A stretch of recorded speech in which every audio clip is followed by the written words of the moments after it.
I may have found the most pathetic Republican senator in the country. Now, I know all of you probably think, oh, it must be X or it must be Y, or there's a lot of choices is the point.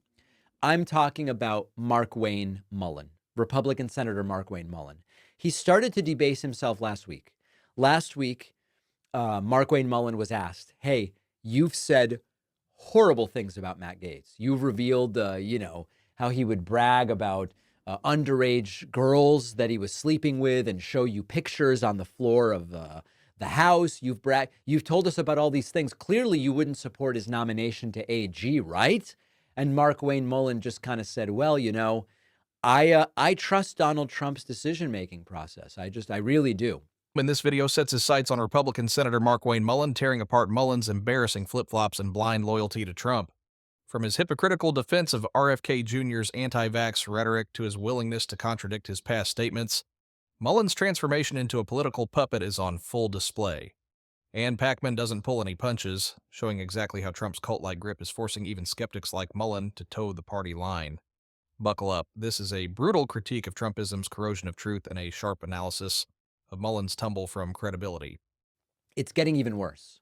Markwayne Mullin was interviewed over the weekend, and he was asked by Kristen Welker on NBC News, you don't defend the stuff that RFK says about vaccines, right?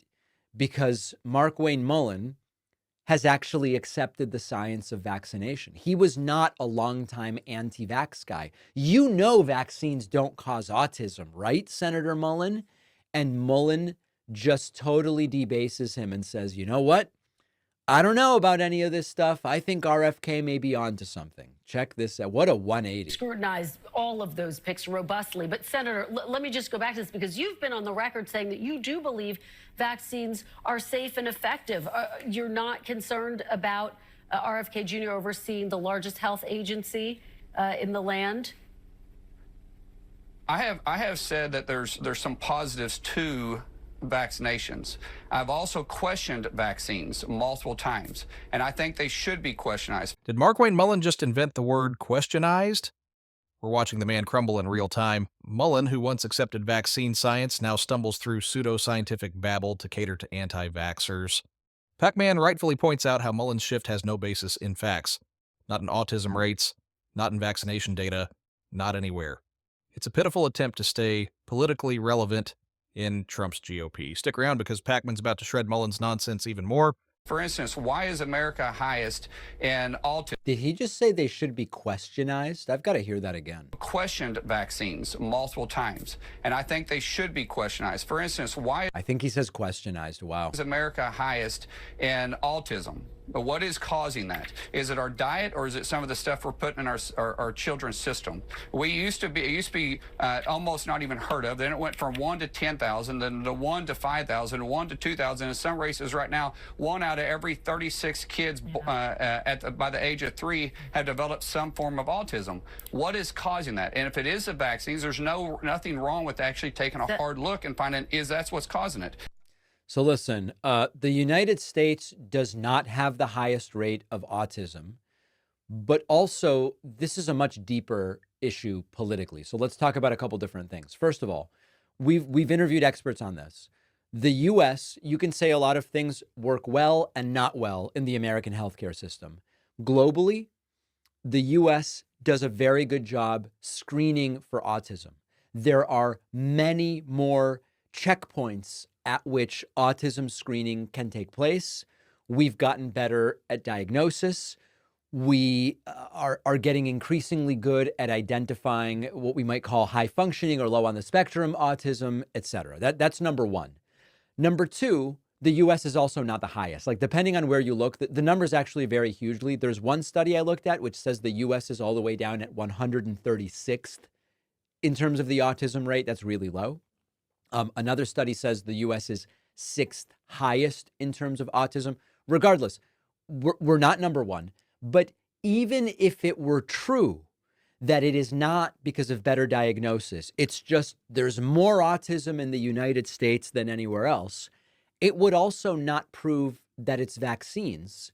And also, the U.S. doesn't lead the world in childhood vaccination. If you believe that the vaccines do cause autism, and that's why the US has high autism, if that's true, right? There's all these ifs.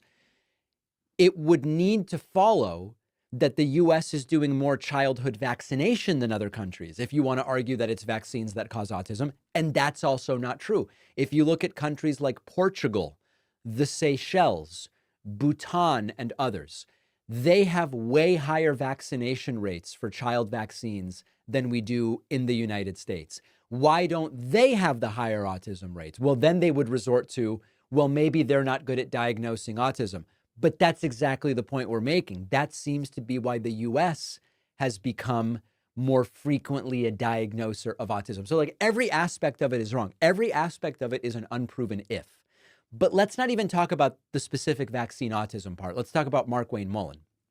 This is what starts to happen when people like Trump come in. I think Markwayne Mullin is horrible. I think he's a horrible senator. His political views are disgusting. But he used to tell the truth about Matt Gaetz. He used to be much connected to reality when it came to vaccination. And when people like Trump come to power, it normalizes repeating a bunch of this stuff. You pick RFK, it becomes clear you're either with us or you're against us. You're either with RFK's view on this stuff or you're against us. And there it is, the ultimate Trump-era litmus test. It doesn't matter if Mullin privately disagrees with RFK's conspiracy theories or Gaetz's fitness for office. Pakman nails it. You're with the cult or you're out. Mullin's shift isn't about beliefs, it's about survival in a political ecosystem where truth is secondary to loyalty. This kind of groupthink is exactly what's rotting the GOP from the inside. Keep going, the conclusion ties it all together. Markwayne Mullin, I doubt, believes any of this stuff.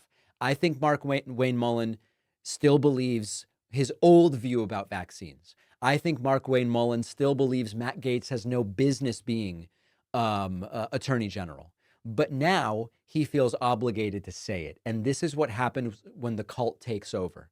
And this is a real difference between left and right, sometimes to our detriment, sometimes not so much, which is all of the right-wing media ecosystem was completely united behind Donald Trump. The right-wingers who were against Trump were completely ostracized and alienated. Mitt Romney, Kinzinger, some occasional influencer somewhere, but essentially they were all completely united. On the left, this was very much not the case when it came to Kamala Harris. Now, you could say that's good. I'm not making a value judgment. I don't want everybody thinking the same thing. Diversity of opinion is good.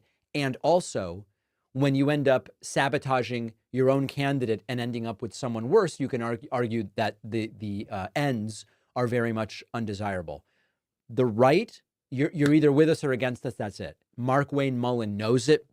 And so now he's saying, oh, no, RFK, vaccines, autism, RFK, it all sounding pretty good to me. Pakman delivers the knockout punch here. Mullin doesn't believe RFK Jr. or Trump. He doesn't believe his own words. What he believes is clear. Stay in Trump's good graces at all costs. This moment is peak hypocrisy, and Pakman exposes it with brutal clarity. Mullin has gone from someone who once valued truth to a man parroting debunked conspiracies just to avoid being ostracized. It's tragic, really.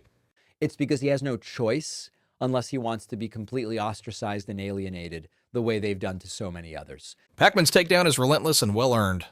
Markwayne Mullin epitomizes the decay of political integrity in the GOP, a party where independent thought has been replaced by total obedience. Mullin's desperate pandering to Trump and RFK Jr. highlights the absurdity of modern Republican politics, and Pakman doesn't just call him out, he obliterates him. This is a masterclass in dismantling hypocrisy. Watch the full video to see how deep Mullin's capitulation goes. Thanks for watching. If you enjoyed the video, be sure to leave a like and be sure to subscribe to see more content similar to this one. Take care.